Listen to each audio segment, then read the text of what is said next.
Fala, malucada, como vocês estão? Aqui quem fala é Wagner, do Alvo e da Louca Podcast, o seu podcast de gente real, trazendo um empreendedor e um cara da vida real. Você sabe que aqui a gente tem um pacto e desse a gente não abre mão, então falaremos as coisas como elas são, sem mimimi, sem lacração, portanto aqui é um papo reto, papo de gente real, para você que é um empreendedor da vida real. Eu já queria te fazer aquele costumeiro pedido inicial, curta, compartilhe, deixe o seu comentário nesse vídeo. Lembre que toda essa interação tua conosco é importante para a gente continuar construindo esse conteúdo que você consome aqui. Estamos falando aí que nós já estamos mais ou menos na 30ª gravação, João?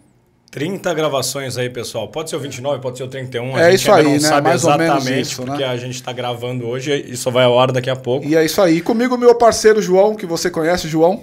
Muito bom estar aqui de novo com todo mundo, com todos vocês e principalmente com esse convidado aí que vai poder falar bastante pra gente sobre empreendedorismo, sobre que há líderes empreendedores e tudo isso que eu quero entender mais o que é. Legal. E conosco na área hoje, Lê Maestro. Fala, Lê.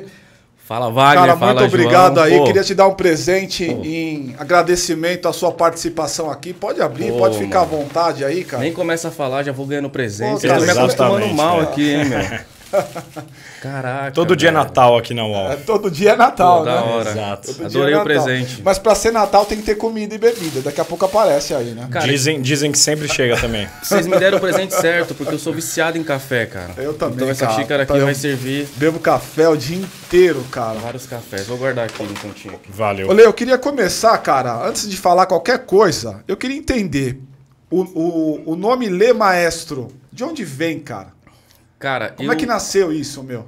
Bom, eu tive uma trajetória de, enfim, vir da periferia e etc., passar pela drogadição e ir para uma internação, né, numa clínica de recuperação. E lá eu descubro o talento que eu tenho pra música. Tinha um grupo de samba, cara. Eu queria participar do grupo de samba, mas eu cantava mal pra cacete. Mas você era cantor? Não, No grupo de samba? eu achava que eu era, entendeu? Eu queria participar do grupo de samba, mas eu cantava mal e eu falei, pô, como que eles vão me aceitar no grupo? Aí eu resolvi escrever uma letra de rap. Porque eu falei, pra cantar rap não precisa ser muito afinado. Precisa, mas eu achava que não. Bom, e aí eu mostrei a minha letra de rap pros caras. Falei que era um rapper muito experiente da minha comunidade, mas eu nunca tinha feito rap na vida. Eu falo que foi minha primeira ideia empreendedora essa. Isso. De onde é que você vem? Da cidade de Quêmio, Zona Leste, Tô ligado, extremo leste. Conheço pra caramba lá. Eu cresci na Ponte Rasa. Do lado. Conhece, né? É. Cresci na Ponte Rasa. Bom, e aí esse cara conta uma mentira maior do que a minha, ele fala que eu tenho talento, e eu resolvo usar o rap e o skate pra empreender no social. Quando eu Quantos anos você tinha, irmão? Eu tinha 22. 22. E só que eu não tinha dinheiro pra fazer as minhas batidas de rap, pra produzir, pra ir no estúdio, então eu fui aprender sozinho na internet, com um computadorzinho velho, aprendi a fazer a batida, gravei minha primeira música, falei, pô, sou um maestro da minha própria música. E aí peguei meu apelido de infância Quero Ler, juntei com o maestro e ficou Lê Maestro. Ah, boa. Aí pegou. Boa. E aí, pra você conhecer, para você então entender o que a gente tá falando aqui, hoje conosco o Lê Maestro. Ele é cofundador da Rede Gerando Falcões. Certamente, em algum momento, você ouviu falar sobre a Gerando Falcões. Não se para de falar na Gerando Falcões. O tempo inteiro, Não, né? O impacto que estava gerando no Brasil, né? Até para brincar com o nome, o impacto que a Gerando Falcões estava gerando no Brasil, agora tá um negócio global mesmo, Total. né? Fico vendo notícia, E ele o vai Edu explicar Lira não daqui a sei pouco, aonde, o Lê exato. Maestro não sei aonde, então explica Legal. pra gente um pouquinho, E o tema que a gente quer falar aqui hoje é quais são os grandes desafios de criar líderes empreendedores dentro de comunidades. Eu acho que a comunidade, por definição, e eu posso falar com alguma segurança, porque venho desse mesmo berço, ele te joga para uma pegada empreendedora natural, porque você tem que se virar para poder sair daquela realidade ou viver dentro daquela realidade e tal. E eu queria te ouvir, cara. Se você quiser dar então aqui inicialmente aqui uma visão de onde é que você vem, como é que é a sua trajetória, e aí a gente entra aqui nos nossos temas. Pô, legal. Até porque minha trajetória se cruza, né? Com o que a gente vai falar aqui. Então, eu cresci lá no extremo leste de São Paulo. Meu pai é alcoólatra. Eu vi o meu pai, infelizmente, agredindo minha mãe. Eu tinha só 6 anos de idade.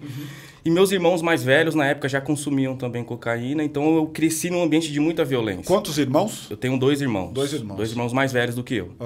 No quintal da minha avó, que era na mesma rua, onde a gente brincava com os meus primos, eu presenciei muitas vezes a polícia trocando tiro com os meus tios que eram assaltantes. Então foi nesse contexto, que não é um contexto muito diferente de muita gente que está na periferia e na favela, por isso que eu não me sinto super especial, que eu cresci.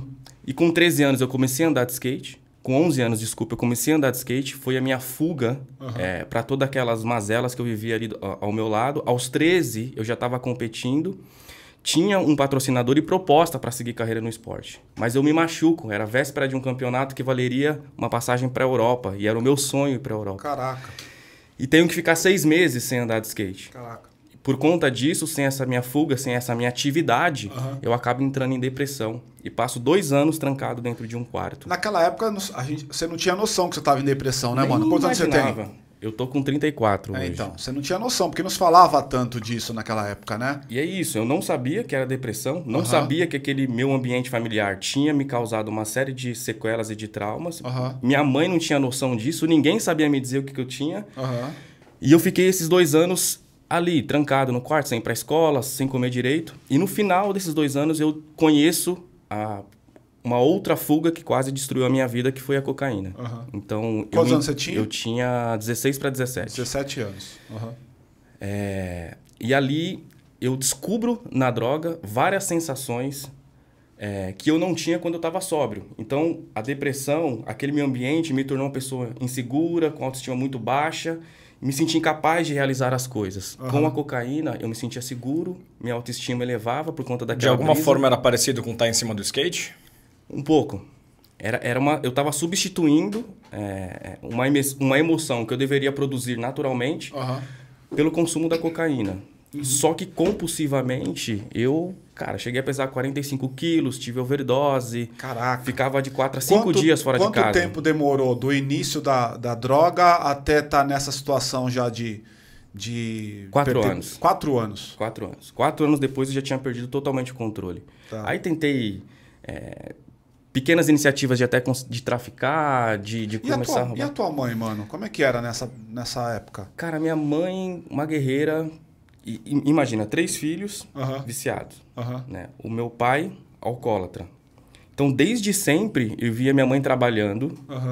Eu lembro da minha mãe saindo para trabalhar de manhã, chegava à tarde, fazia janta, saía para trabalhar em outro emprego e voltava à meia-noite. Essa era a rotina da minha mãe. Caraca. Costureira e etc. Então, eu tive a ausência do meu pai por conta do vício que ele tinha. E minha mãe não conseguiu ser tão presente nessa condução, nessa orientação, porque ela estava trabalhando. Só que ela me deu muita referência de resiliência, de garra, sabe, de força, de energia para sobreviver e para sustentar uma família de homens, ela sendo uma mulher, né? Total. Então... E ela literalmente carregava 4, né, mano? 4. E então ela, para mim, eu vejo muitos comportamentos hoje que eu tenho de comportamento empreendedor, de resistir, de correr risco, de ir pra cima. Eu vejo muito isso na minha mãe. Caraca, legal. Que me passou isso sem ela saber. E aí então você estava você estava me contando da trajetória, né? Então aos 20 anos você estava numa situação deplorável já, porque já estava aí há 4 anos no mundo da droga e tal. E aí, mano, como é que o que você fez daí pra frente? Cara, eu comecei a perceber uma verdade que todo mundo que entra pelo caminho que eu entrei acha que é mentira. Pô, que tem gente que te dá um conselho, alguém vai te dar um conselho, um professor, um amigo, alguém na igreja, alguém vai te falar, pô, não vai por esse caminho. E a gente fala, não, eu sei o que eu tô fazendo, eu tô no controle da situação, quando eu quiser eu paro. E aí eu percebi que a minha vida tava se deteriorando e eu tentei parar e não consegui. Aí eu falei, pô, e agora? Puta, era verdade. Tudo isso que essa galera me falava aí era verdade. Você tinha estudado, mano? Você tava como aí na escola? Eu consegui terminar o ensino médio, mas não tinha feito nada. Mas nessa época? Não. Com 16 para 17 eu comecei a usar. Então ainda consegui finalizar ali o ensino médio. Terminar o ensino médio. Então foi mais pra frente que veio esse estágio mais complicado. E eu falei, pô, o que eu vou fazer? Então fiquei tentando parar de usar droga durante um bom tempo.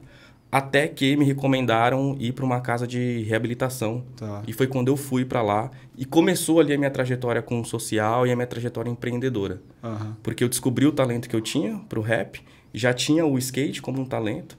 Falei, pô, o que eu vou fazer? Vou usar o rap e vou usar o skate para montar algum programa social na minha comunidade para impedir que as crianças lá da minha quebrada sigam o meu exemplo do passado. A quebrada é o Camel aí nessa... O Camel. E aí eu saio de lá, consigo um emprego, monto uma... Fazendo o quê? Era ajudante numa empresa, numa metalúrgica. Numa metalúrgica. Tô ligado. Fazia o que a metalúrgica? Fabricava peça de carro, banco, essas coisas. Sei.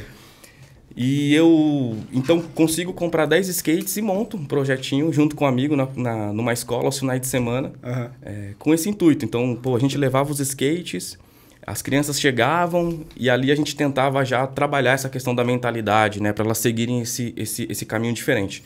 E nesse mesmo período eu me reencontro com o Edu Lira. E o Edu prestes a lançar o livro Jovens Falcões. Você diz, você se reencontra, você já conhecia ele antes? Sim, a gente cresceu, o Edu nasceu em Guarulhos, mas foi para Poá, quando ele tinha 8 ou 9 anos. Então a gente cresceu bem próximo nas nossas casas. Só que a gente não era tão próximo na escola.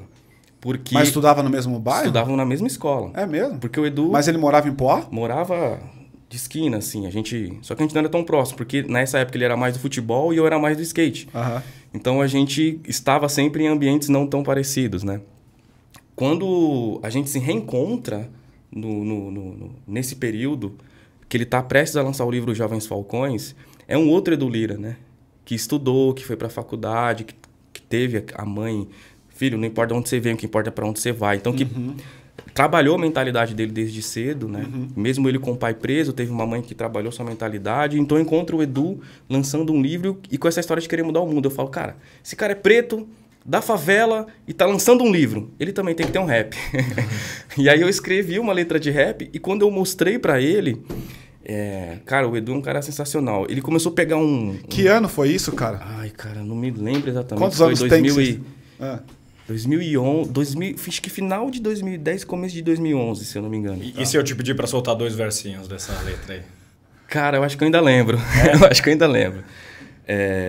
Eu vou recapitular aqui, a gente tenta fazer aqui no final. Tá.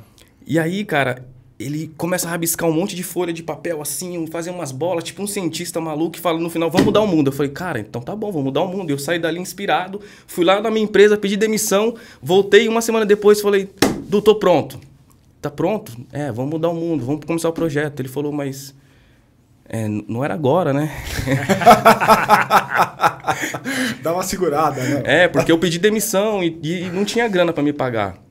E o livro tinha acabado de ser lançado. Então a gente começou a ir nas escolas. O Edu fazendo palestra, eu cantando rap. Nessa época já tinha a Amanda Bolharini, que também é fundadora. Chegou também a Mayara, que também é cofundadora. E a gente começou a sobreviver vendendo o livro dentro de escola para aluno do ensino médio no Brasil. Que era o livro dele. O livro dele. E falava sobre o que o livro dele? Cara, ele contava histórias de pessoas, de outros empreendedores que estavam fazendo revoluções. É mesmo? Que top. Por isso do nome, Jovens Falcões. Então foram vários falcões ao redor do Brasil fazendo história e ele contou essas histórias no livro.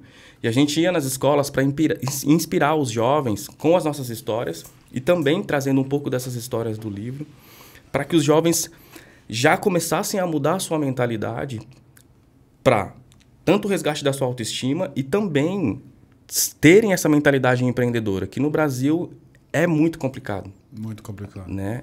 A gente está acostumado a trabalhar para alguém, a receber de alguém, acreditando na mentira de que se a gente conseguir um emprego de carteira registrada, a gente já estourou na vida. Estourou, não precisa. Porra, estourou. Porra.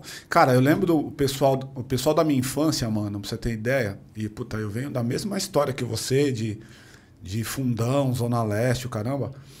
Cara, os caras da minha geração que estouraram, ele arrumava... O símbolo do estourou era o cara ter uma carteira assinada, porque isso. Ter carteira assinada era um negócio assim que top, né? O cara tem ali uma grana recorrente e tal, o cara trabalhador e o caramba quatro, porque os outros todos, correria total para poder manter ali a família, manter o dia a dia, né? É isso. E eu fiz o inverso, né? Eu pedi demissão da empresa, que era uma metalúrgica, eu estava registrado, tinha sido promovido a operador de máquina. Para ir trabalhar com o Edu para não ganhar nada. E foi um período muito difícil, não ganhar nada financeiramente naquele momento, mas arriscar tudo. Então, A gente estava indo em escola, inspirar jovem, falando para ele sonhar, e na nossa casa não tinha luz. Mas, velho, como é que era? Nesse período você estava largando a droga, certo? Já tinha deixado. Já tinha largado a droga. Já tinha deixado. Tá. Então, eu fui para essa casa de recuperação, consegui... Tem a ver com a igreja, a casa de recuperação, alguma coisa ou não? Era uma casa cristã. Cristã? É. E então eu fui para lá, consegui parar de usar droga nesse ambiente. Né? Há 11 anos, quase 12 anos que eu não uso mais. E ficou lá quanto tempo? Fiquei 3 meses. 3 meses. Não fiquei o período que deveria ficar. Inclusive, quando eu falei que ia sair, a galera, pô, você vai voltar a usar, não sei o quê. Mas eu sentia algo que, cara, é o meu momento, eu tenho que sair. Já deu, aprendi. Uma semana depois já reencontrei o Edu, as coisas foram acontecendo. Deixa eu perguntar uma coisa. Você usou várias vezes a palavra empreendedor, né, para falar dos falcões aí que estão no livro, do Edu, disse que você devia trazer. Essa palavra, ela já tinha o mesmo significado que ela tem hoje para você na época? Não. A gente sabe que empreendedor, atitude empreendedora, carrega um monte de significado, né? Quais significados que tinha na época, quais depois que você foi descobrindo? Quando um empreendedor que vem da periferia, ele se vê como empreendedor com essa palavra? Não, muitos não entendem, nem usam a palavra empreendedor, como eu também não usava lá atrás. Quando eu resolvo, por exemplo, dentro da casa de recuperação, criar um projeto, eu não chamava de projeto social e nem chamava de empreendimento social. Não tinha essa noção. E como que foi se dando essa característica para mim, pelo menos dentro dessa trajetória? A gente passou esse perrengue de mais de um ano, cara, de luz cortada. Eu já amanheci sem ter o que comer em casa, literalmente, não ter comida, porque não tinha grana. Enfim, o que a gente vendia de livro às vezes não era suficiente. E quando a gente vai receber o primeiro investimento, semente, na Gerando Falcões, a gente deu a nossa conta pessoal para a pessoa. E a pessoa falou pra gente assim, cara, mas vocês não têm uma conta jurídica? Não tem jurídica. Vocês não têm um CNPJ? A gente, o que é CNPJ? A gente não sabia. E aí, a partir desse momento, a gente começa a trilhar uma jornada de desenvolvimento técnico. E acende uma luzinha na gente que a gente fala, pô, a gente precisa mais do que dinheiro. A gente precisa ter conhecimento. E a gente precisa entender o que o setor privado hoje faz para unir com aquilo que a gente faz na favela, que você falou da criatividade, você falou da criatividade, da resiliência, da correria, de fazer muito com pouco, para criar uma metodologia de trabalho no terceiro setor que faça a gente ir mais longe. Então, a gente chama de unir a expertise da favela com a expertise do setor privado. Então, a gente foi entender, por exemplo, com a Ambev, como que era o modelo de gestão deles. Pô, esses caras aí são referência no Brasil, na época, em gestão. O que vocês fazem? Fomos entender o que era desdobramento de meta, KPI, planejamento estratégico. Como que faz isso? Aprendemos. Mas como vocês atinaram para isso, velho? Cara, como é que teve assim, eu vou ir atrás para aprender o que é indicador, por exemplo? Cara, quando a gente chega nesse momento que a gente viu que a gente ia deixar de ter um recurso financeiro para o nosso projeto funcionar, porque a gente não tinha uma estrutura, a gente falou, pô, precisamos aprender mais. Caraca. Ó, chegou a boa, hein, pessoal? Opa! Boa. Então, precisamos aprender mais. Então, a gente começa a aprender com a Ambev, Accenture, que é uma empresa global. A gente vai aprender mais sobre governança. A gente vai se estruturando como uma empresa social, realmente.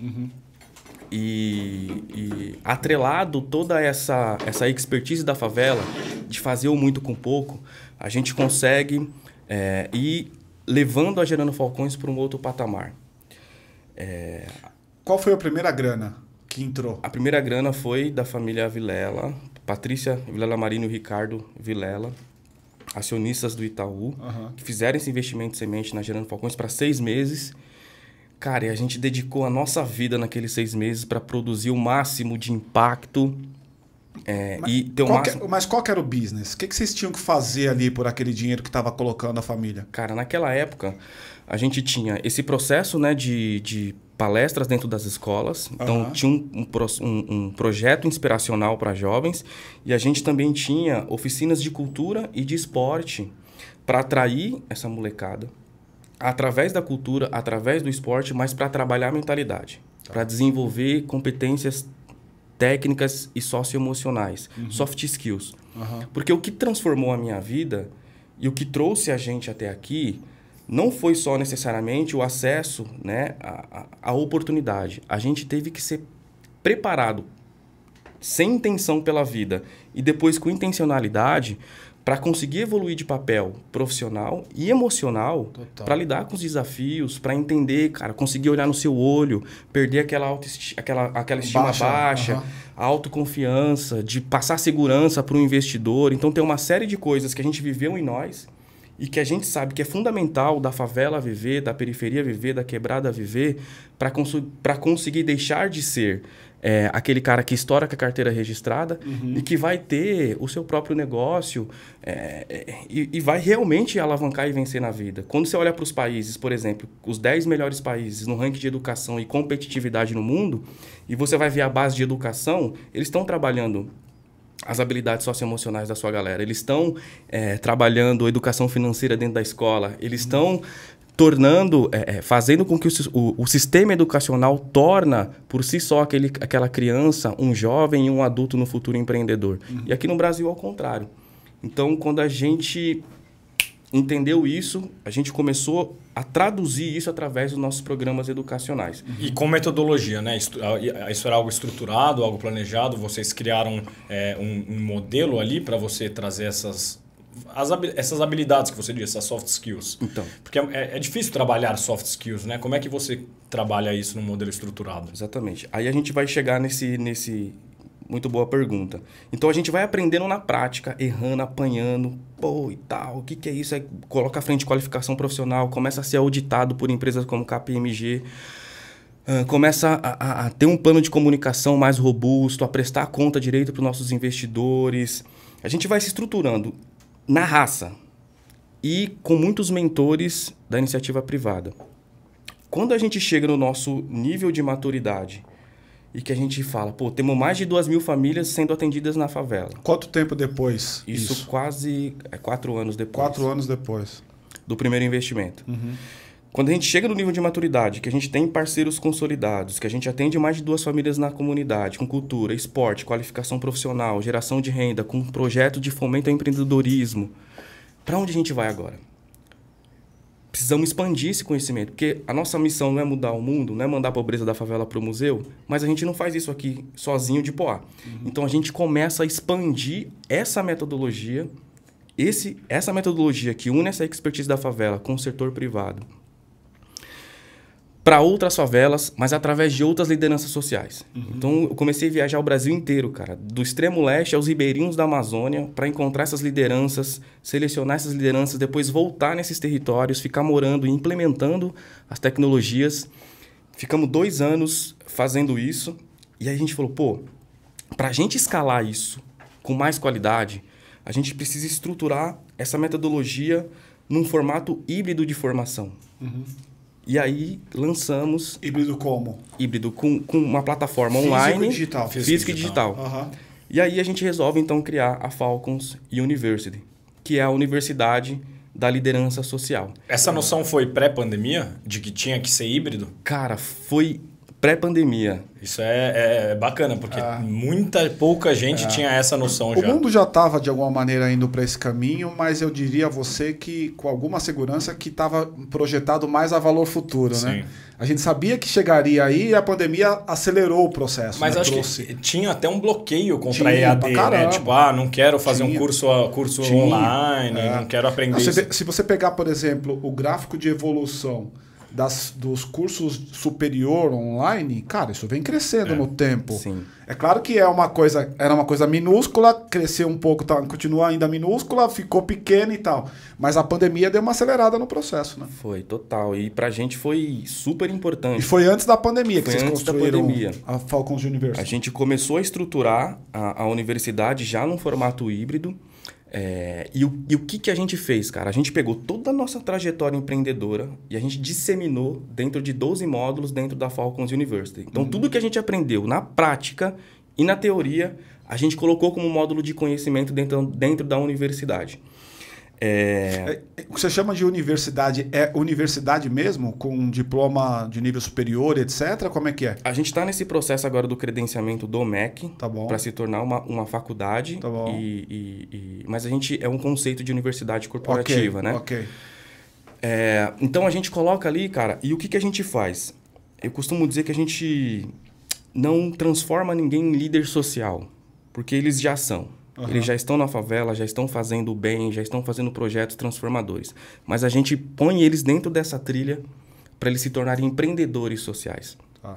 Então, aquilo que a gente aprendeu sobre governança, sobre planejamento estratégico, sobre inovação, sobre plano de comunicação e marketing, sobre pitch de venda, sobre proposta de valor, a gente põe tudo para essas lideranças que talvez jamais teriam acesso a esse tipo de conhecimento. Uhum. A gente tem os melhores profissionais do mercado, por exemplo, Fábio Capitanovas, que foi gerente de gestão da Ambev no mundo, dando aula de gestão para essa galera. Uhum. A gente tem a Sandra Dioff, que é diretora do CONAR, dando aula para falar sobre plano de RH para essa galera que está na favela. Ou seja, eles estruturam as suas ONGs como empreendimentos sociais para aumentar a escala de impacto, tanto para quem recebe na ponta o atendimento, porque o atendimento passa a ter mais qualidade, como também para eles entenderem melhor como fazer captação dos seus recursos e como prestar conta para o investidor. Mas quem é o teu público? O teu público é a ONG ou o teu público é o assistido?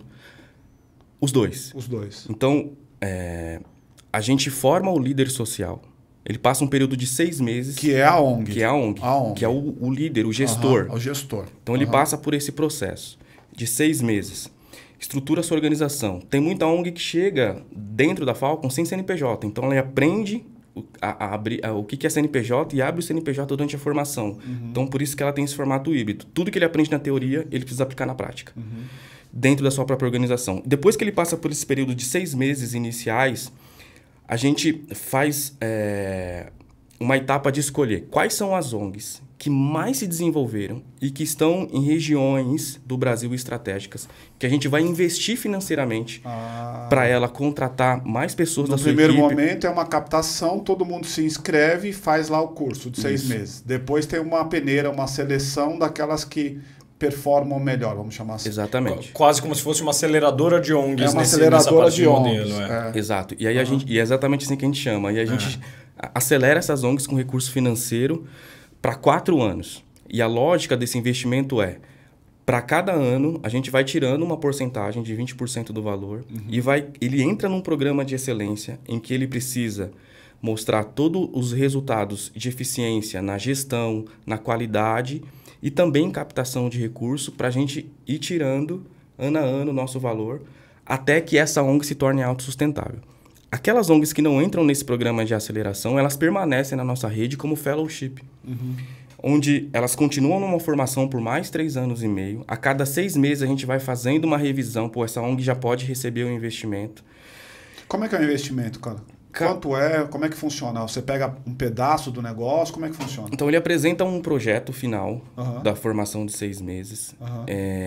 Agora, depois que ele passa pela formação, ele quase que faz um outro edital. Aí ele vai ter o custo do projeto, o custo por aluno, quanto que vai custar a reforma do espaço dele, material, tudo. E aí a gente faz um investimento a partir do que ele apresenta. Tem um valor máximo, um teto máximo por ano, mas é a partir desse diagnóstico do projeto que ele entrega que a gente faz o investimento. Mas é muito legal dizer que mesmo aqueles que não recebem esse investimento conseguem, no mínimo, dobrar de tamanho depois da formação, por conta da aplicação do conteúdo que eles recebem. Então, por exemplo... Da metodologia. Da metodologia. Tem um cara do Espaço Tijolinho, chamado Shaolin, ele fica na Favela da Maré, no Rio de Janeiro. Eu conto sempre dele, porque quando ele chegou na formação, imagine, todos os líderes sociais, a gente faz um encontro presencial dessa galera, reúne... Quantos são? Cara, a gente está agora com 331 líderes. Caraca. Pô. E aproximadamente 1.500 favelas que a gente está presente. Então, a gente reúne na primeira semana de formação desses líderes, todos presencialmente. A gente tem um alojamento... Agora a gente está com polos regionais. Aqui também. Em São Paulo? A gente tem um em São Paulo, tem no Rio Grande do Norte, no Rio de Janeiro e em Minas Gerais. Rio Grande do Norte? É. Interessante. A gente está expandindo com esses polos regionais, estaduais, né? E o Shaolin, dentre todas as outras lideranças, cara, ele era o que se sentia mais inferior. Ele era o que falava menos, não conseguia se expressar. E com um projeto muito bonito. Então ele passa por essa formação, que tem todos esses módulos técnicos. Dá para resumir rapidinho qual que era o projeto dele? Ele tem um projeto de jiu-jitsu. Ah, bacana. E atendia ali as crianças na favela da Maré. Só que a nossa formação, ela tem todo esse desenvolvimento técnico, mas ele também tem um pilar de desenvolvimento socioemocional. Então ele passa por essa trilha. Antes de finalizar a formação, ele faz um vídeo para as redes sociais e me manda esse vídeo. E ele fala, Lê, cara, eu consegui triplicar de tamanho. Eu atendia X número de crianças, agora eu tô com X número de crianças. Eu consegui mais 2 espaços na favela. Agora as minhas matrículas são todas feitas digitalmente. O pessoal na comunidade agora só fica me procurando, querendo pôr o filho aqui no meu projeto. Tô conseguindo outras parcerias. A gente tem, desde esses exemplos, a uma Amanda Oliveira, que está em São José do Rio Preto, e que ela fala assim, cara, eu fiz em 1 ano aquilo que eu não consegui fazer em 10. Em 1 ano de Gerando Falcões, a Amanda fez um jantar de captação e conseguiu captar numa noite R$500 mil. E ela tá numa cidade bastante rica, né? Na teoria ali você tem até dificuldade de ter esse tipo de ação, porque é uma cidade bem rica ali, né? E mesmo com tantos ricos e com tantas oportunidades, quando chega esse mecanismo, essa metodologia, e ela entende isso, ela consegue alavancar. Agora, ela encabeçou um dos nossos projetos, que é o Favela 3D, e captou lá R$5 milhões na cidade dela para poder injetar nesse projeto que está acontecendo na Favela Marte, que é uma favela que ela atende lá. Deixa eu fazer uma pergunta para você. Já trazendo uma base, esses dias a gente publicou no portal da UAU uma entrevista com a Monique Evelli, uma empreendedora, não sei se você conhece. Conheço. E ela tem uma frase impactante dela que ela diz que todo empreendedorismo para ela é empreendedorismo social. Aí eu queria saber, você falou bastante de empreendedorismo social e acho que tá no propósito da Gerando Falcões esse tipo de empreendedorismo.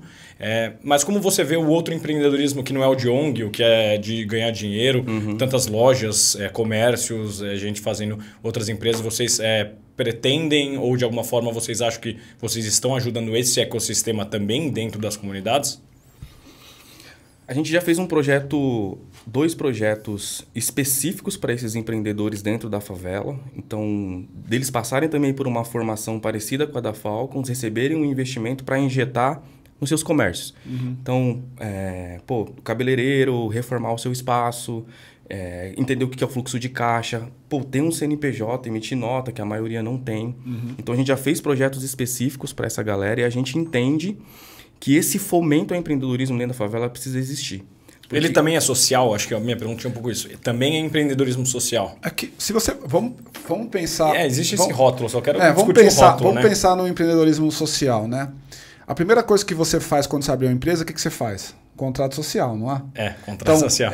Um pouco por definição, todo empreendedorismo tem uma pegada social. Se você não empregar uma pessoa, de alguma forma já está fazendo algum impacto social, né? Agora, eu percebo também que tem uma parada que é o seguinte, às vezes alguns empreendedores utilizam dessa coisa mais sexy, que é o empreendedorismo social, para poder se alavancar ou para catapultar para um outro estágio, que até queria ouvir você um pouco sobre isso, cara. O quanto é verdade do que você ouve aí e vê de empreendedorismo social no mercado e o quanto é fumaça só para poder pegar um gancho nessa onda que tem uma grana aí disponível no mercado para isso e o quanto isso é firula, assim, sabe?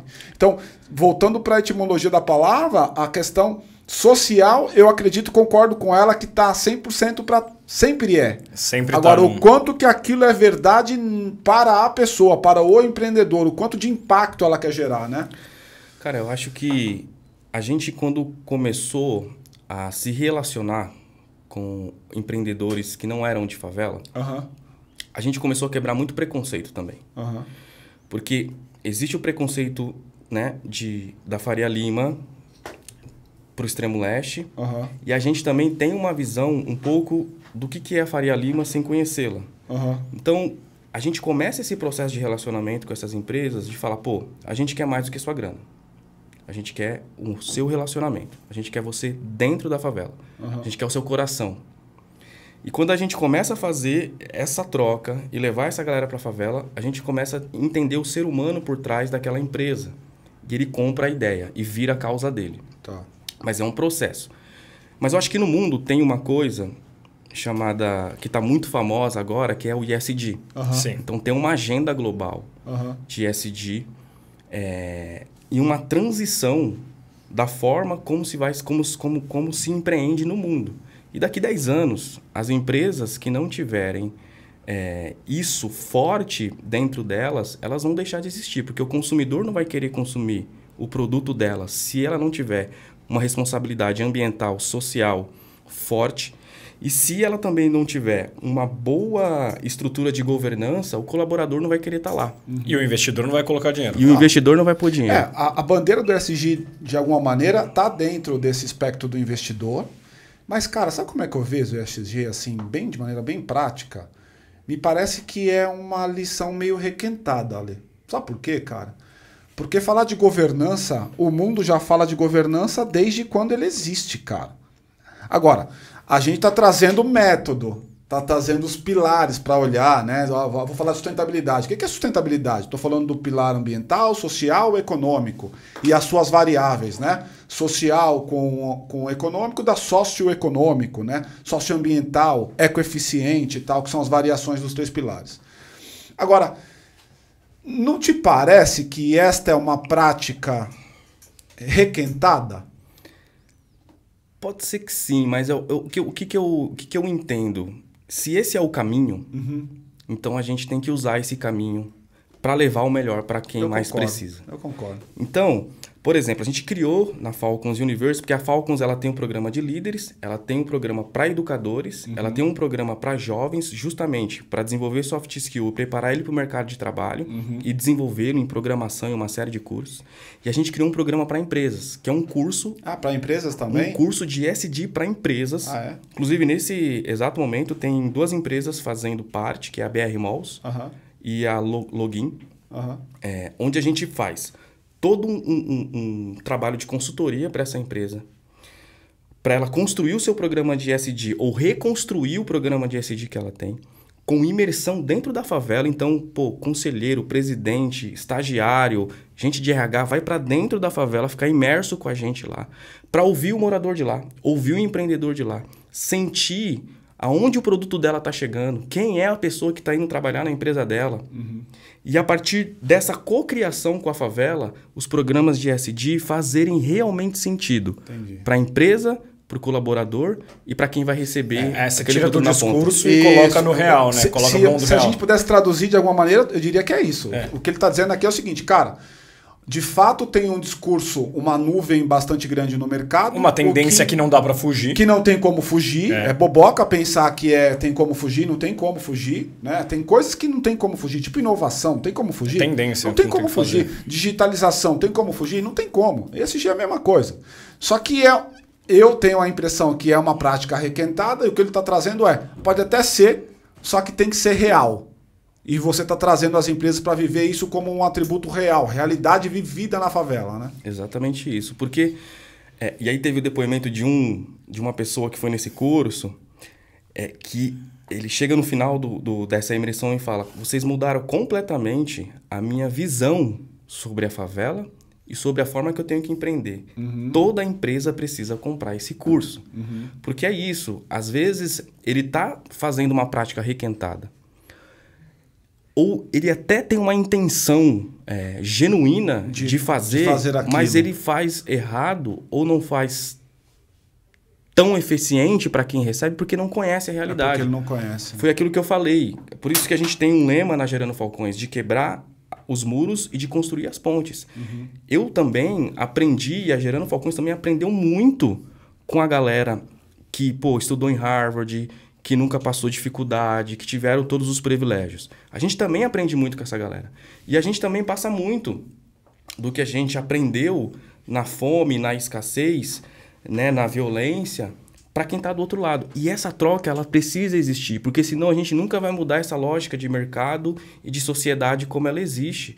Porque quanto mais muros, quanto mais distante a gente tiver, mais a gente vai entender os 2 mundos. E quanto mais próximo a gente estiver, tanto a gente se entende mais, como as soluções que a gente cria para combater a pobreza são mais eficientes. Agora, Lê, me fala uma coisa, cara. O quanto disso, porque eu entendo isso como genuíno pra caralho, deixando bem claro aqui, porque eu vivi isso, eu vivo isso, cara. Eu vou pra minha mãe, cara. Minha mãe ainda mora na Zona Leste ainda, a minha família toda de lá. Então, puta, isso não é uma coisa que eu vi na TV, eu vivo isso. Agora, o quanto que tem aí no mercado, cara, pessoas, grupos, entidades que querem só surfar na onda? Porque me parece que hoje vocês são tão sexys que tem um monte de gente que só quer colar com vocês pra poder sair bonito na foto. Vocês têm essa percepção, cara? Rola disso, cara? Cara, sempre tem. Eu acho que eu seria hipócrita de dizer que não. Mas a gente talvez é um pouco mais sagaz de mesmo quando essa situação a gente reverter de uma maneira que vai... Abraça assim e fala, bom, então vem na minha asa que você vai aprender direito. Você vai aprender. É isso, é mudar a lógica de pensamento dessa pessoa. Agora, claro, desonestidade, coisas que realmente não dá para se conectar, a gente não se conecta. Sim. Quando é uma proposta, enfim, que fere os nossos valores, que vai contra a nossa cultura, aí não. Não, sabe por quê, cara? Porque assim, trazendo o papo para um papo real mesmo, né? O ano que vem é ano de eleição, blá, blá, blá. Cara, eu fico imaginando que daqui a pouco vão colar um monte de cara batendo na porta deles, assim como foi o Rafa. Teve um cara que sentou aqui, que ele faz economia colaborativa. Cara, o cara tá sendo assediado agora, porque tem eleição ano que vem, é legal, é sexy falar de coisa social. E todo mundo quer estar figurando numa foto que tenha isso como pano de fundo. A minha pergunta era mais nesse sentido. Isso acontece muito. Deve não só hoje, mas... Vai acontecer a vida inteira e sempre aconteceu. Sempre. É que vocês são sexys hoje, né? Eu atendo uma ONG, que é a Casa José Couto. Então, Mari, se estiver vendo aí, Mari, que é a presidente lá. E eu faço um trabalho para eles de planejamento estratégico. Não sei se o pessoal aqui sabe, mas a minha principal atividade é consultoria. Né? Então, eu sou consultor de grandes empresas e pequenas empresas também, mas a maioria que eu atendo são grandes empresas. E aí me chamaram para fazer, por intermédio de uma seguradora grande, a maior da Colômbia, eles me jogaram na Casa José Couto, lá no Capão Redondo.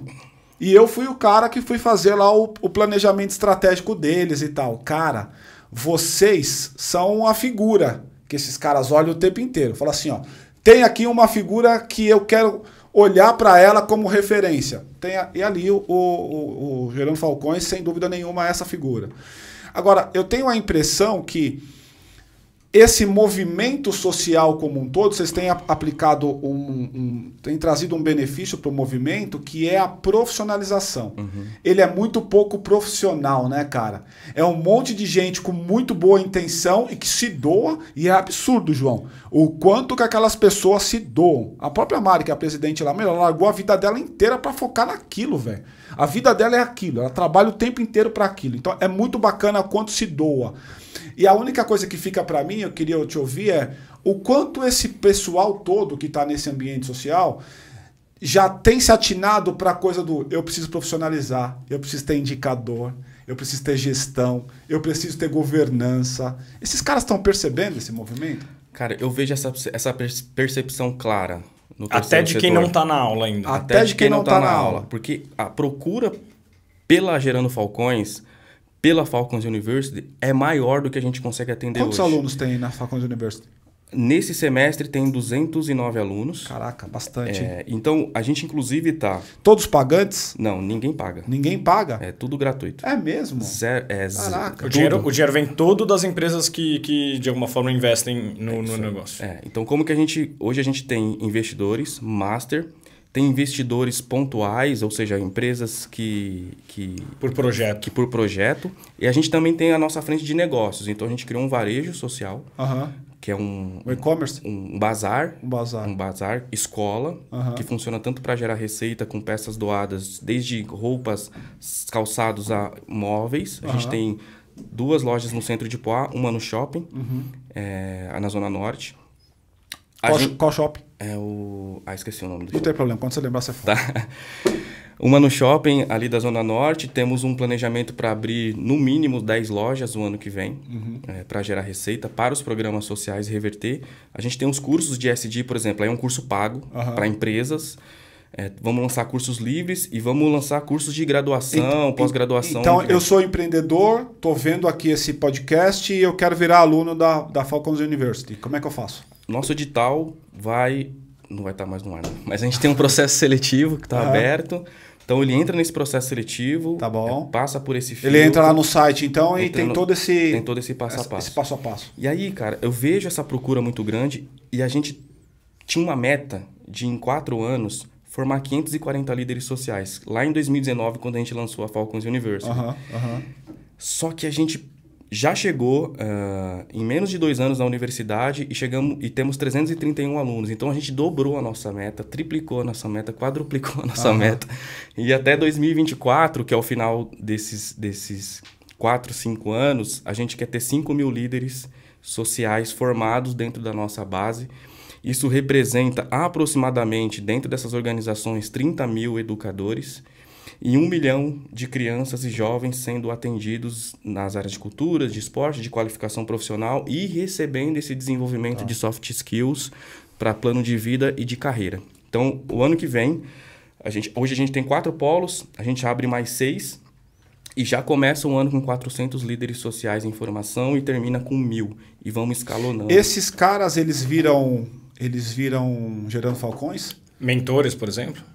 Por exemplo, esses caras que são os líderes sociais que estão espalhados por aí, eles entram para Gerando Falcões ou eles continuam com as suas marcas, com os seus negócios? Como é que gera essa relação aí? Eu queria saber, aproveitando a pergunta do Wagner, quantas pessoas vocês têm hoje em dia da Gerando Falcões?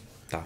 Então, a Gerando Falcões hoje tem 3 unidades próprias, que é Poá, Ferraz e Suzano, e ali tem uma média de 200 pessoas trabalhando.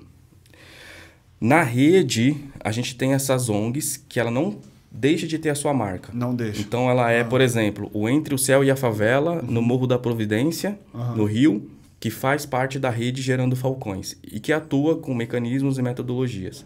E a gente tanto investe recurso, como também compartilha o network. Tá. Então, a gente conecta essas ONGs com empresários que se tornam padrinhos, que fazem investimento. E provoca elas para criarem também os seus negócios. Está gerando uma grande comunidade. Alguma coisa powered by Gerando Falcões. Exatamente.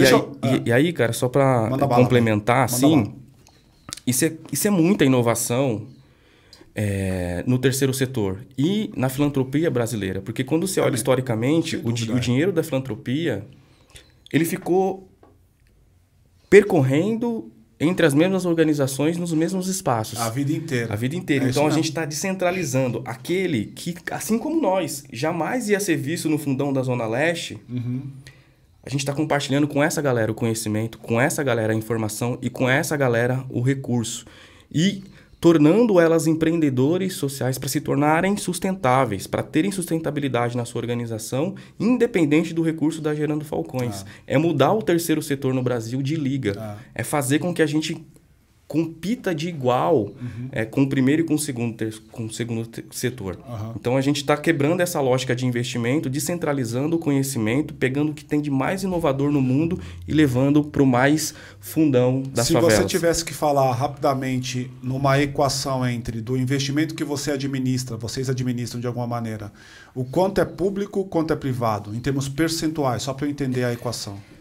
Cara, quase nada é público. É mesmo? É. Caraca. Pouco edital, assim, que vocês pegam, por exemplo. Não entendi. Vocês não pegam edital, por exemplo, esse tipo de coisa? Não. O que a gente tem agora, muito recente, dentro dos acordos de cooperação que a gente está fazendo para o Favela 3D, a gente começou a se relacionar mais com os governos, desde a pandemia, né? Então, na pandemia, a gente começou a fazer um trabalho assistencial da entrega das cestas digitais, arrecadamos 64 milhões de reais, conseguimos alimentar 1 milhão de famílias no Brasil. Então, e de chegar primeiro, né, do que o Estado nas favelas, todas as ONGs chegaram primeiro do que o Estado. Então, a gente começa a ter uma relação mais forte ali com os governos. E o Favela 3D, que é um projeto de transformação sistêmica nas favelas, que trabalha saúde, educação, moradia, saneamento básico. Então, não tem como fazer um projeto de redesenhar uma favela, como a gente viu lá em Medellín, sem ter um acordo de cooperação com empresas, com o poder público, com o terceiro setor e com a sociedade. E esse é governo federal ou local? Ou os dois. Os dois. Os dois. E deixa eu aproveitar que você falou de Medellín. Fala um pouco antes de você entrar, a Paty tá... Deixa eu dar a oportunidade para a Paty fazer a pergunta. Vai lá. Oi, Lemastro, tudo bem? Joia. Eu tô aqui pensando em duas coisas. A primeira é empreender, sem ser no social, com impacto social, etc., já é bem difícil. Já é bem desafiador e toma muito tempo do empreendedor, etc, etc. Eu fico pensando quando a gente parte para o social, que além da responsabilidade me parecer bem maior do que você gerenciar uma equipe, você está gerenciando uma sociedade, né, um grupo, enfim. Eu queria que você falasse quais seriam essas grandes diferenças que você sente antes de um empreendedor falar eu quero empreender para algo de impacto social. E a gente, na nossa conversa, antes de você vir aqui ao programa, você comentou que todas as empresas vão ter que ter esse aspecto social. E o que é ter esse aspecto social nos seus negócios? É você financiar uma parte do seu lucro para um negócio social? Ou é você se transformar dentro do seu modelo de negócio um braço social? Como é que é isso na prática? Bom, eu acho que pensando primeiro na maior dificuldade, né, desse empreendedor, eu acho que passa muito assim pela falta de profissionalização, pela falta de entendimento. Ele tem uma boa ideia, mas não sabe como fazer. Não sabe como fazer. Não sabe como gerir esse negócio. E a dificuldade de se conseguir investimento, né? Isso também. Então, isso que foi o que a gente viveu, assim. Nós tivemos aqui com a Suelen. A Suelen, ela é uma empreendedora que veio da favela também.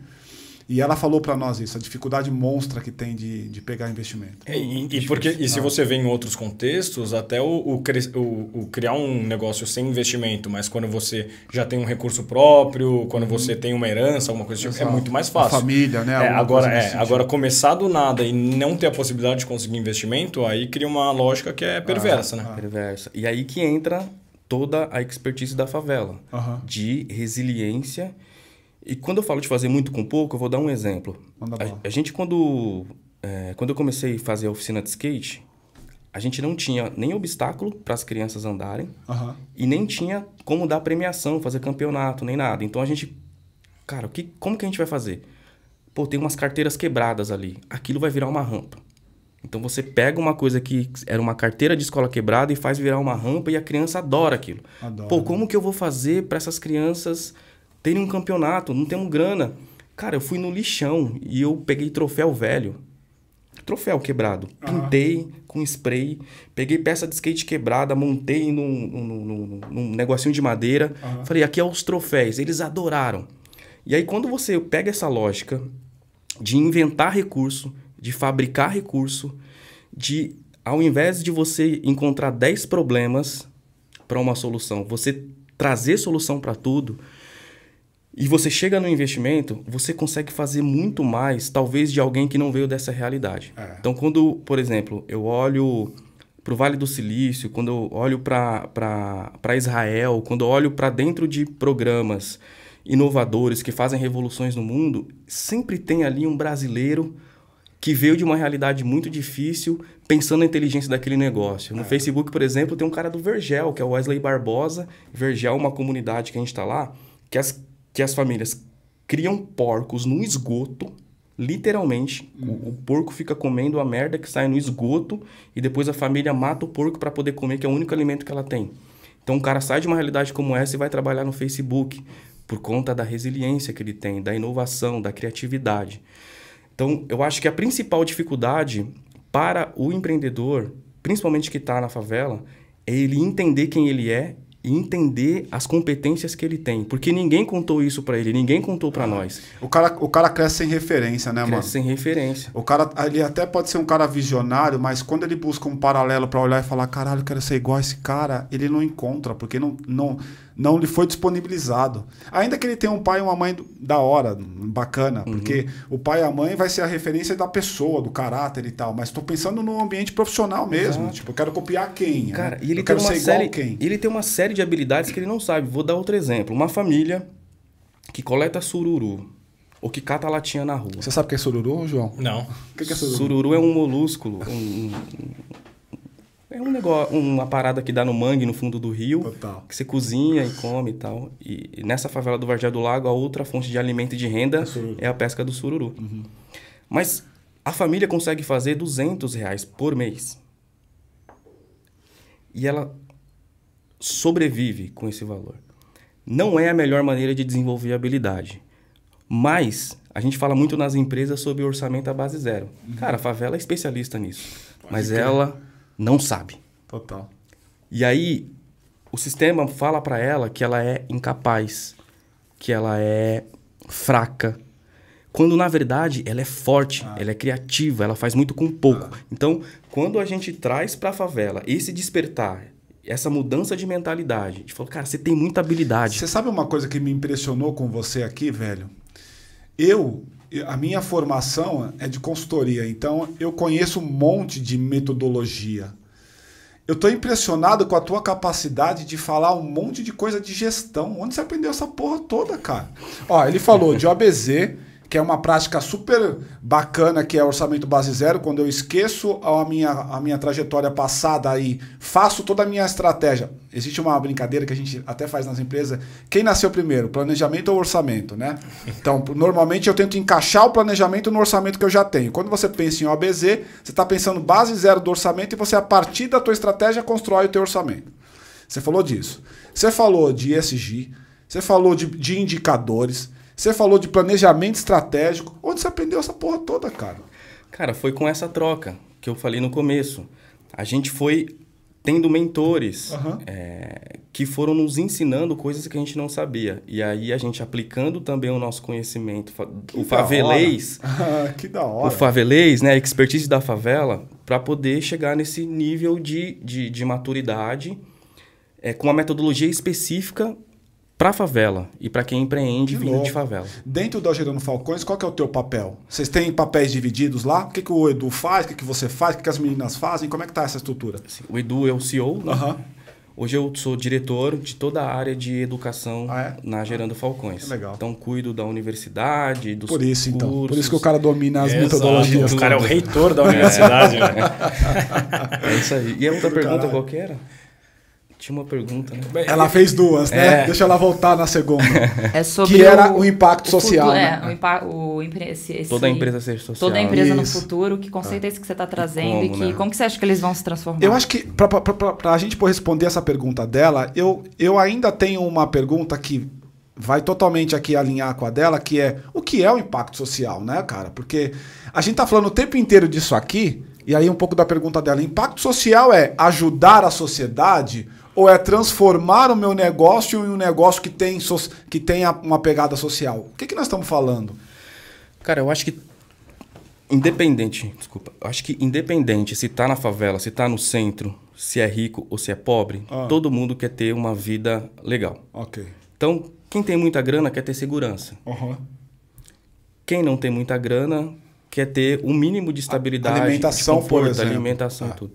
Então, o que é o impacto social? É a gente produzir projetos, negócios que estabilizem a sociedade como um todo. Porque se o favelado, se o cara que está na periferia, se o cara que está passando fome, ele tiver oportunidades reais de desenvolvimento, de geração de renda, de se alimentar, dificilmente ele vai pegar numa arma. E qual que é o impacto que isso gera? É um impacto de aquele que está querendo segurança, de fato, se tornar uma pessoa, ter a segurança que ele precisa. Porque senão ele vai viver enjaulado a vida inteira. Dentro do seu condomínio, com um monte de seguranças, com grades, com medo de sair na rua, com medo de levar o seu filho no parque. Então, eu acho que quando se fala de impacto social, se fala de um acordo de cooperação com todos os atores, seja do primeiro, do segundo, terceiro setor e da sociedade, trabalhando em conjunto para resolver um problema que é de todos. E é uma solução que é uma solução para todos, porque todo mundo sofre com a pobreza e com a desigualdade, mesmo quem tem grana. Sofre. Porque a pobreza, a dificuldade, ela vai te levar para 2 caminhos, cara. 3 caminhos, eu acho. Ou ela vai te fazer ser um puta cara resiliente, inovador, que vai querer vencer a qualquer custo. Ou você vai entrar numa depressão pro resto da sua vida e a sua vida vai se resumir a nada contra, porque eu também gosto de ter os meus happy hours, mas sua vida vai se resumir a um bar e a sua casa. Sim. Ou você vai meter as caras na revolta Entendeu? E vai ficar esse ciclo negro, vai ficar esse ciclo vicioso né? Quando você vai por exemplo, o sistema carcerário, cara, 90% do sistema carcerário é formado por gente que não tem uma mentalidade criminosa realmente, né? 10% são pessoas que pensam. O restante é a galera que está ali porque furtou alguma coisa, ou por conta de um vício, por uma necessidade mais urgente, né? Não pensou de fato viver... Não tinha uma base, né? O crime como um negócio, né? E isso afeta toda a sociedade. Então, acho que impacto social é isso. E eu acho que... Por que toda empresa tem que ser social? E dá para ela ser social pequena. Vou te dar um exemplo. A gente tem dentro da Gerando Falcões o varejo social, o bazar, e a gente emprega pessoas da comunidade, ok. Forma os jovens ali, dá oportunidade para que aquele que nunca teve o seu primeiro emprego, às vezes por uma série de questões, e forma ele trabalhando, dá oportunidade dele se desenvolver trabalhando e ganhando dinheiro. Porque o pai desse menino, a mãe desse menino, às vezes fala, você não vai perder seu tempo fazendo curso? Você tem que trazer dinheiro para dentro de casa. Tem que ter as duas coisas ao mesmo tempo. Tem que ter as duas coisas ao mesmo tempo. E, por exemplo, dentro da rede tem o Recomeçar, que é um programa que ressocializa egressos e coloca no mercado de trabalho. E foi criada uma pizzaria social. Cara, uma pizzaria social. O que é uma pizzaria social? Toda a mão de obra dessa pizzaria, do pizzaiolo ao caixa, ao gerente, é formada por egressos do sistema penitenciário, carcerário. Então, isso é uma empresa social. Ela gera lucro, como qualquer outra empresa, porém, ela coloca dentro do seu time de colaboradores pessoas que estavam excluídas e que às vezes não conseguem um emprego porque tem uma passagem. Né? E isso pode acontecer desde uma empresa grande como uma empresa que está começando agora, uma pizzaria. Total. Então, eu acho que a empresa social é aquela que, de fato, vive o ESG na prática, sabe? E quando eu falo que toda empresa precisa ser social, é que se ela não for, ela não vai existir. E isso é real. Então, os fundos de investimento, os investidores, não estão mais olhando com a mesma atratividade para as empresas que trabalham num mecanismo de gestão tradicional, arcaico, do passado. Então, hoje se fala muito sobre diversidade, não tem como voltar mais. Então, tem que ser social. E dá para ser social... aplicando o ESG, fazendo investimento nas ONGs que estão na ponta, colocando colaboradores dentro da sua empresa que não teriam uma oportunidade de emprego, abrindo a empresa para treinar a gente do zero. Dentro do nosso curso de ESG, cara, a gente está falando com uma das empresas, porque tem duas empresas que querem colocar negros como diretores, fazerem parte do conselho. Só que a galera que é preto, que é negra, geralmente teve menos oportunidade de acesso à educação. Então, como que fecha essa conta? Cara, vamos receber essas pessoas aqui sem falar inglês, sem ter a qualificação que precisa, e a gente vai treinar elas aqui dentro para elas chegarem lá. Cara, isso é ser uma empresa social.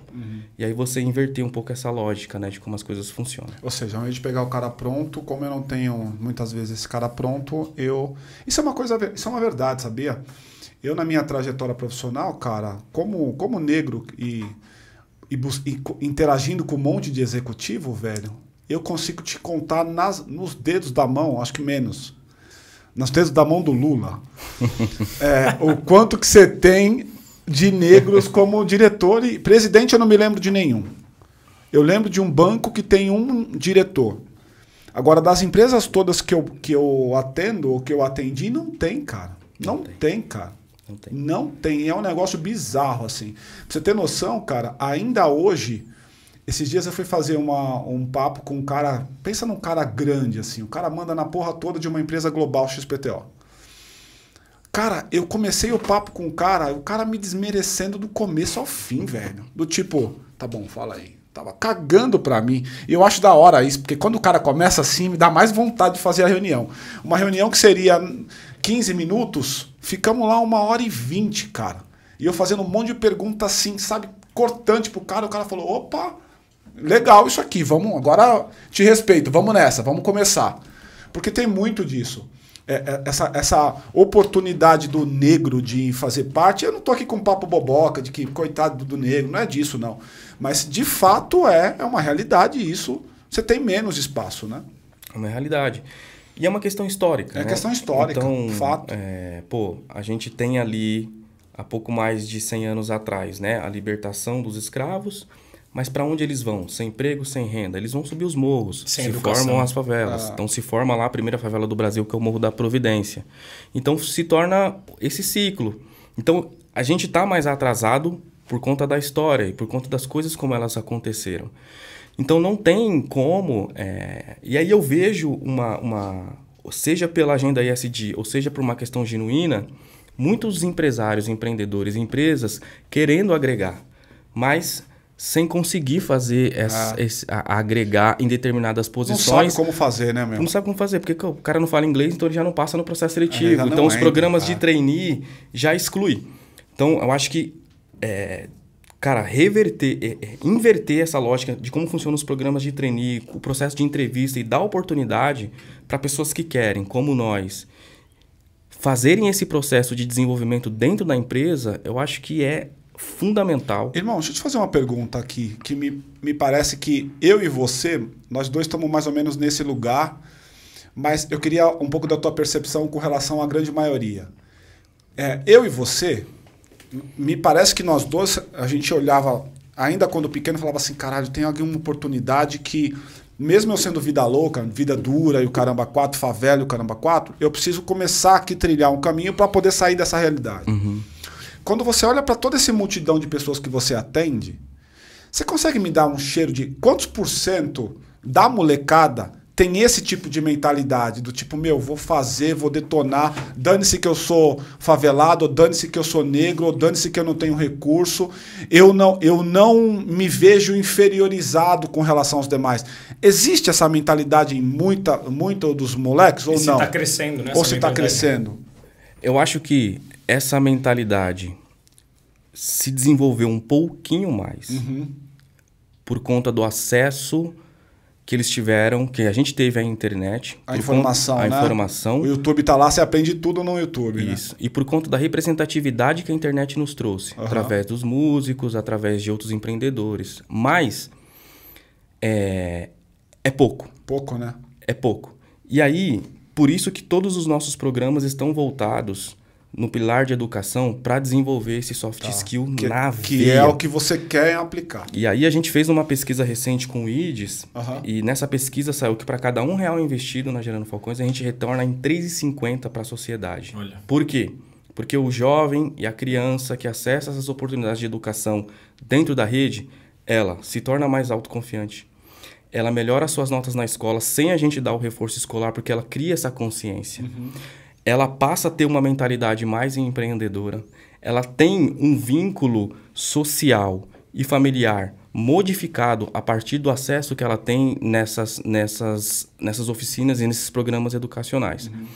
Então, ela passa a ter, no médio e longo prazo, por conta do acesso ao conhecimento, que era só o que faltava para ela dar esse passo. Para ela dar esse passo, sabe, cara? E que é uma coisa que não está na nossa educação pública, por exemplo. Então, eu, só abrindo um parênteses assim, como um diretor de educação hoje na Gerando Falcões, eu tenho uma ambição que vai para além de promover um trabalho educacional que desenvolve pontualmente essas favelas. A gente está criando uma grande estrutura com metodologias pedagógicas, aplicando na prática, fazendo pesquisa, coletando resultado, para que esse grande movimento de educação que surge na favela, para a favela, se torne uma grande política pública no nosso país. E um padrão do ensino público. Um padrão do ensino público, e a gente consiga, de fato, modificar o sistema público de ensino no Brasil. A gente vai iniciar uma formação de professores em 3 escolas públicas para atuarem dentro dessa metodologia e testar. Com o professor dentro da sala de aula, cara. Atuando com o ensino humanizado, levando realmente para dentro da sala de aula os pilares que já estão na Base Nacional Comum Curricular, que é fenomenal. Para que a gente já consiga despertar essa mentalidade de inovação, de autoconfiança, de autonomia, de empreendedorismo já dentro da escola pública. Deixa eu perguntar, então, voltar ali que você tinha falado de Medellín, vamos voltar um pouco. O que vocês levam para fora do Brasil e o que vocês trazem de fora do Brasil para cá? Cara, de fora do Brasil, eu acho que tem muita tecnologia e inovação que a gente pode trazer para cá e para dentro da favela. E que vocês estão trazendo? E que a gente está trazendo. Por exemplo, toda essa parte de educação, a gente tem uma grande parceria hoje com o Instituto Mali e a Waldorf, que é uma escola que trabalha em ensino humanizado no mundo inteiro. Uhum. E a gente está unindo com a nossa metodologia que se chama Gerando Educação, para criar esse grande movimento de educação nas favelas no Brasil. E quando a gente olha, por exemplo, lá para Israel, que tem gente que está transformando água podre em água potável, que está resolvendo o problema do deserto com água. Cara, isso dá para levar para o sertão, cara. Dá mesmo. Sim. E acabar com o problema de seca aqui no Brasil. Então, a gente tem hoje um comitê de inovação formado. Quem formou esse comitê, incentivou o Edu a formar esse comitê foi o Framil, que é presidente da Accenture. E é um comitê formado por pessoas que estão nesses locais, ou que tem muita inteligência aplicada na prática, trazida de Vale do Silício, de Israel, de Singapura, para que a gente construa soluções para combater a pobreza no Brasil. Então, a gente também está nessa agenda.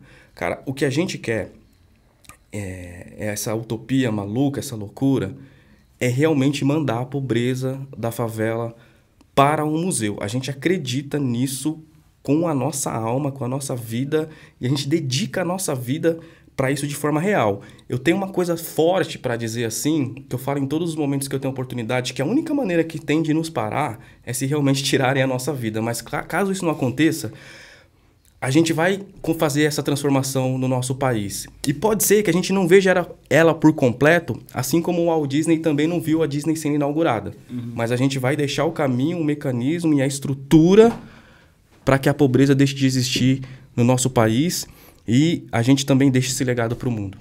Cara, eu faço uma pergunta, a gente está chegando nos finais aqui, eu faço uma pergunta para todo mundo, mas para você me parece até a resposta dada. Por que o Le Maestro é um vida louca?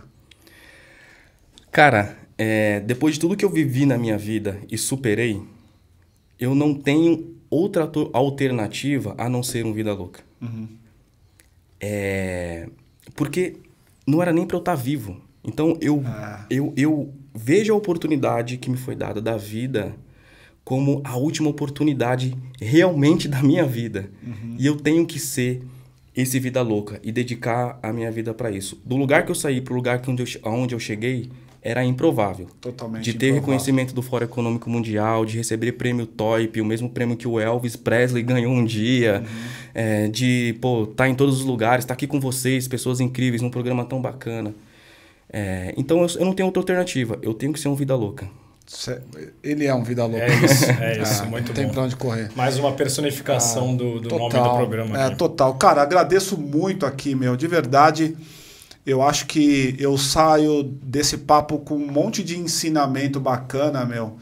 E você parece, assim, alguém que, porra, cara, vocês vão conquistar o mundo mesmo, porque vocês são bons, vocês são profissionais do negócio, né? Acho que isso é o que mais chama atenção, é metodologia. Exato, é profissional, então. Pô, nós não vamos fazer, vamos trazer legal, não, bonitinho, não, vamos colocar a metodologia, desenhar, planejar 12 pilares, programa de universidade, então é um negócio muito redondo, muito planejado, muito pensado mesmo.